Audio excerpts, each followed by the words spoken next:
atandikire wabaye n'enkoko imeka? Natandikire nali n'enkoko oti saa 3 ngamba n'entonto n'enkulu n'esaawa eno ndi n'enkoko 17 ngyendisya ano ng'omuntu.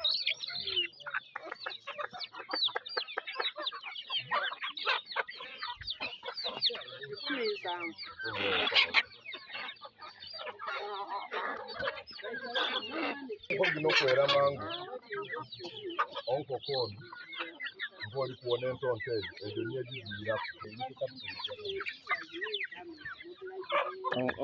gyeteseke gy'engulu.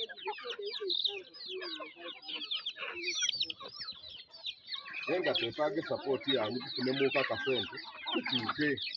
Esapooti yabakuiza esapooti omu puroguramu gyonna ete yatwalisigibwa n'emirimu gye yakuiza era imatyana balinayo kye bitandika.